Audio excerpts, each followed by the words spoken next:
여러분 안녕하십니까, 진성호입니다. 조국 전 장관이 결국 검찰에 소환됐습니다. 피의자 신분으로 소환됐습니다. 법무부 장관을 물러난 지 꼭 한 달 만입니다. 자, 검찰 조국을 불러서 뭘 수사하고 있을까요? 일단 조국의 가장 강력한 혐의는 뇌물수수 혐의일 것으로 보입니다. 지금 다른 것들도 굉장히 많습니다만 특히 뇌물죄를 집중적으로 추궁할 것으로 보입니다. 그리고 오늘 또 열받게 한 것은 조국은 나타나지 않았습니다. 조용히 비공개로 소환됐습니다. 그러니까 공인 중에는 조국이 최근 했던 검찰개혁이라는 미명하에 이 피의자 포토라인 서지 않는 것의 제1차 가장 먼저 수혜를 본 사람이 되었습니다. 정말 문재인 대통령은 너무한 것 같습니다. 모든 것이 조국을 위한 개혁입니다. 개혁이라는 단어를 쓰기가 참 민망합니다. 아무튼 조국은 오늘 정경심과 똑같이 지하주차장으로 조용히 들어갔습니다. 그리고 본청 앞을 지키던 기자들을 탄식하게 했습니다.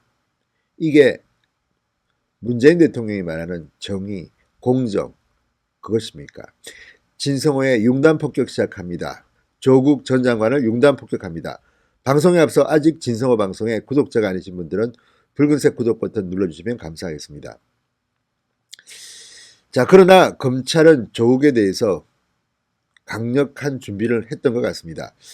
일단 뇌물 부분을 주시하고 있습니다.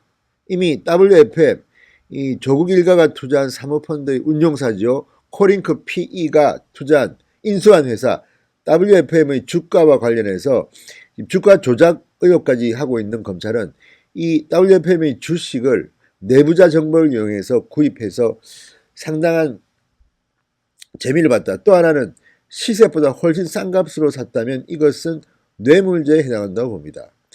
지금 조국 전 장관이 청와대 민정수석으로 있을 당시 청와대 인근 ATM기에서 5천만 원을 붙이고 그 즈음에 정경심이 산 주식은 시세보다 상당히 쌌습니다. 그래서 지금 검찰은 2억 6천만 원, 일부에서는 2억 8천만 원 정도의 부당이익을 취했다는 얘기가 나옵니다. 이게 뇌물죄가 성립할 수 있다는 겁니다. WFM의 우모 전 대표 굉장히 돈이 많은가 봅니다. 이 정부의 국책 사업이라고 할 수 있는 2차 전지 사업에 갑자기 뛰어듭니다. 그전에는 영어 교재를 만들었습니다.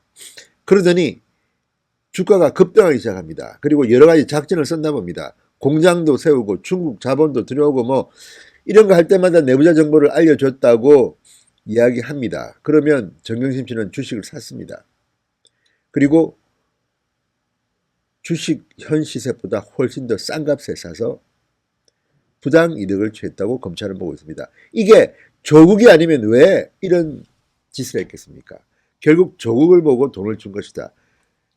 그렇다면 조국은 뇌물죄가 성립될 수 있습니다. 뿐만 아니라 뇌물죄가 성립되지 않더라도 조국은 이미 공직자윤리법을 위반했습니다. 왜냐하면 자신이 청와대 민정수석이고 장관일 때까지도 아내 정경심은 계속해서 차명으로 주식 선물 거래를 해왔던 겁니다. 지금 법은 공직자는 직접 주식 투자를 금지하고 있습니다. 이걸 모를 리 없는 조국 부부가 이렇게 차명으로 돈을 굴렸다면 무조건 이거는 공직자윤리법 위반입니다. 플러스 이게 뇌물이 되느냐 관건입니다. 그런데 또 하나 특이한 게 드러났습니다. 지금 검찰이 굉장히 예리하게 들여다보고 있는 부분이 노환중 부산대 의전원 교수 부분입니다. 자, 노환중 교수는 자신이 세운 장학재단을 통해서 조국 딸에게, 조민 씨에게 1200만 원 정도의 장학금을 6학기 연속으로 줬습니다. 그런데 문제는 이 돈이 뇌물이 될 수도 있다는 겁니다. 왜냐하면 유급한 상태에 성적이 좋은 것도 아니고 가정이 어려운 것도 아닌데 특이하게 조민한테만 이 장학금을 6학기 연속으로 줬습니다. 다른 학생들은 한 학기씩 받았습니다. 그렇다면 대가성은 뭘까? 자, 노환중 교수는 서울로 올라와서 조국 전석을 만났을까요? 아니면 청와대의 부산대 의대 교수가 주치의로 가는데 도움을 줬을까요? 자, 이런 데 대해서는 노한중의 메모가 발견됐습니다. 자신이 청와대 대통령 주치의로 부산대 의대 교수가 가는데 큰 역할을 했다는 것을 과시하는 듯한 메모입니다. 그리고 또 하나는 자, 노한중 교수가 지금은 오거돈 부산시장이 임명하는 부산의료원장으로 갔습니다. 이건 역시 우리가 의심할 수밖에 없는 대목입니다. 왜 갑자기 갔을까? 본인은 물론 뭐 투명하게 경쟁했다고 주장하지만 과연 그럴까요? 그리고 또 하나 문제는 이런 가운데 조국 전 장관의 모친 박정숙 웅동학원 이사장과 조국 장관 그리고 노한중 교수가 그 함께 행사장에 있는 사진 같은 것도 지금 공개되고 있습니다. 이런 것들을 보면 과연 이들이 몰랐을까요? 그리고 또 하나, 이 돈이 1200만 원이면 일단 김영란법에는 걸립니다. 청탁금지구에는 걸리기 때문에 어쨌든 조국 전 장관은 피해자로서 여러 가지 부분에서 빠져나가기는 대단히 힘듭니다. 근데 문제는 뇌물죄 액수입니다.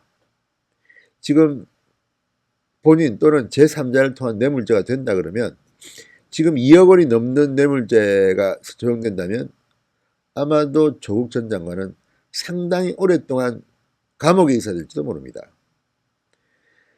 지금 여러 정치인들이 이런 이유 때문에 감옥에 가 있습니다. 상당히 오래 가 있는 사람들도 많습니다. 가령 예를 들어서 이 최경환 한국당 의원이라든지 또 민주당에도 몇 명 있습니다.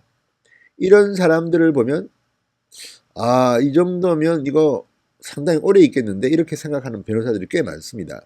문제는 조국이 이것을 알았느냐 또는 조국이 함께 공모했느냐를 드러내는 건데 지금 조국의 핸드폰 문자 메시지가 다량으로 발견됐고 또 정경심 씨가 조범동 씨 등과 나눈 이 문자 메시지 통화 내역들이 컴퓨터에 고스란히 남아있다고 합니다.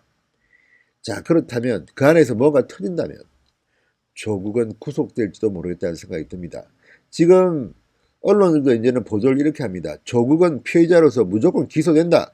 문제는 구속 기소되느냐 불구속 기소되느냐가 문제다 이렇게 이야기합니다.